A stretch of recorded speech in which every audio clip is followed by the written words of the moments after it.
कहानी की शुरुआत सूरज से होती है, जो अपनी शिक्षा पूरी करके नौकरी की तलाश में हैं। उनके पिता एक व्यावहारिक दृष्टिकोण रखते हैं और उन्हें सलाह देते हैं कि आज के युग में ईमानदारी और सिद्धांतों के साथ जीवन बिताना कठिन है। वे कहते हैं, ईमानदारी अच्छी चीज है, लेकिन उससे केवल नाम मिलता है, धन और सफलता नहीं। वे चाहते हैं कि उनका बेटा अपनी बुद्धिमानी से अधिक धन कमाए, ताकि समाज में उसका मान सम्मान बढ़ सके। यह पिता की एक सामान्य इच्छा है, जो उस समय की सामाजिक और आर्थिक स्थिति को भी दर्शाती है, जहां धन और प्रतिष्ठा का महत्व अधिक था। सूरज को नमक के दरोगा की नौकरी मिलती है।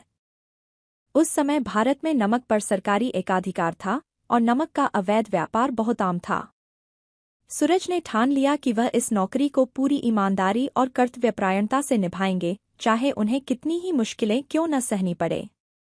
एक दिन सूरज को सूचना मिलती है कि इलाके के एक प्रतिष्ठित व्यक्ति ठाकुर साहब नमक की तस्करी कर रहे हैं। ठाकुर साहब अपने प्रभाव और धन के बल पर स्थानीय अधिकारियों की आंखों में धूल झोंककर नमक का अवैध व्यापार कर रहे थे। सूरज ने अपने कर्तव्य के प्रति निष्ठा दिखाते हुए बिना डरे ठाकुर साहब के काफिले को रोक लिया और उन्हें रंगे हाथ पकड़ लिया। जब ठाकुर साहब को गिरफ्तार किया गया, तो उन्होंने सूरज को रिश्वत देने की कोशिश की। ठाकुर साहब ने कहा, तुम मुझसे कुछ ले लो और इस मामले को यहीं खत्म कर दो।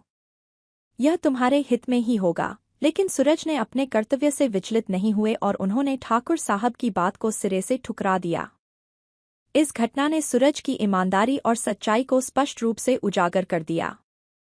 ठाकुर साहब के खिलाफ मुकदमा चलता है और सूरज पूरी निष्ठा के साथ अदालत में ठाकुर साहब के खिलाफ गवाही देते हैं।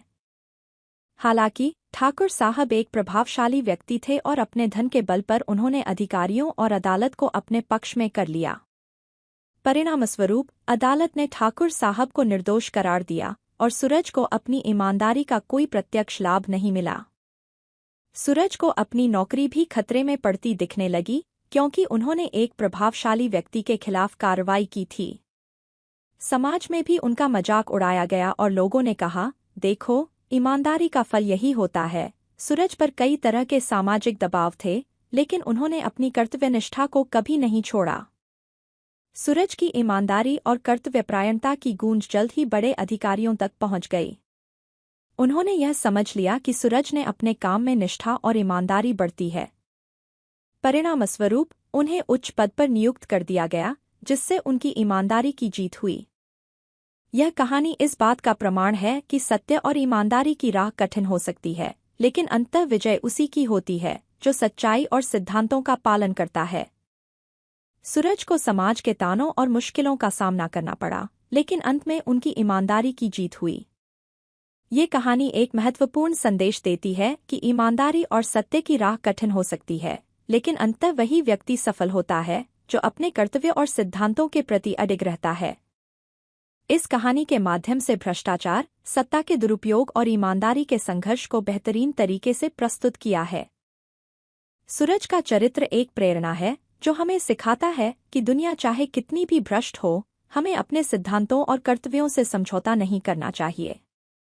धन और प्रतिष्ठा अस्थायी होते हैं, लेकिन सच्चाई और ईमानदारी जीवन में सच्ची सफलता की कुंजी हैं। एक ऐसी कहानी है जो समाज के हर वर्ग के लोगों के लिए एक महत्वपूर्ण प्रेरणा है। सूरज की संघर्षमय यात्रा और उनके कर्तव्यनिष्ठा का यह संदेश है कि कठिनाइयां चाहे कितनी भी हों, अंत में सत्य की ही जीत होती है। कहानी के माध्यम से भारतीय समाज की सच्चाई को उजागर किया और यह दिखाया कि सच्चाई और ईमानदारी को किसी भी कीमत पर झुकाया नहीं जा सकता।